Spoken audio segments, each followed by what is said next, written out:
A tense but significant pause in one of the Middle East's most volatile conflicts has come into effect, as a 10-day truce between Israel and Lebanon began at midnight local time on Thursday, 16th April. The ceasefire has brought a rare moment of relief to a region battered by weeks of intense fighting.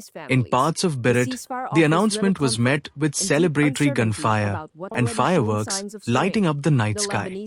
But beneath the celebrations, there is also deep uncertainty about whether this pause in violence will truly hold.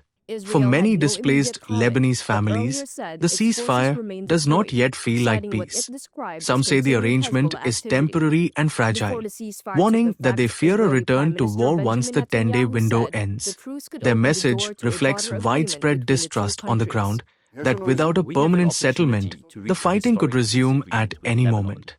And those fears are not unfounded. Within hours of the ceasefire taking effect, the Lebanese army accused Israeli forces of violating the agreement by shelling several southern villages. Israel has not immediately responded to the allegation.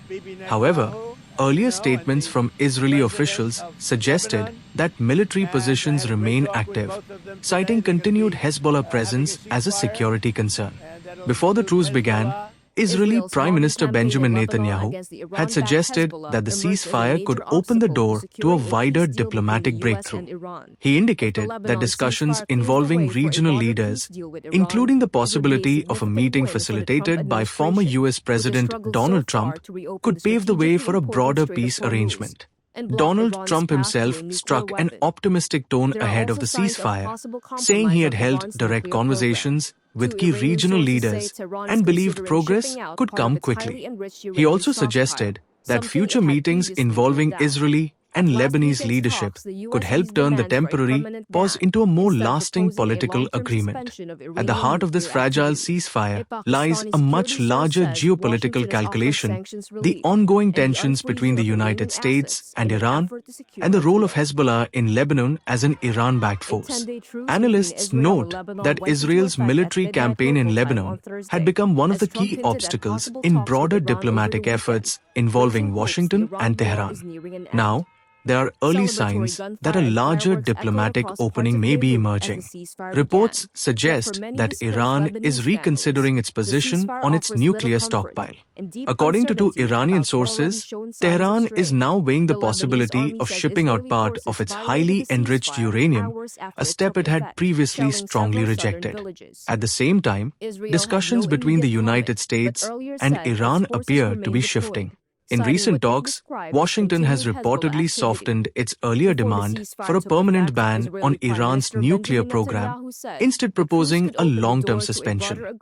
This signals a potential move toward compromise rather than confrontation.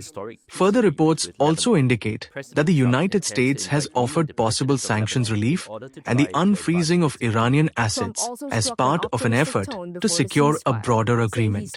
However, despite these diplomatic signals, the situation remains highly fragile. The ceasefire in Lebanon is already under strain, allegations of violations have surfaced, and trust between the parties remains extremely low. For civilians in the region, the question is not just whether the guns fall silent, but whether this pause marks the beginning of real peace or just another temporary break before the next escalation. For now, the Middle East stands at a crossroads between a fragile truce on the ground and a possible high-stakes diplomatic opening that could reshape the region's future.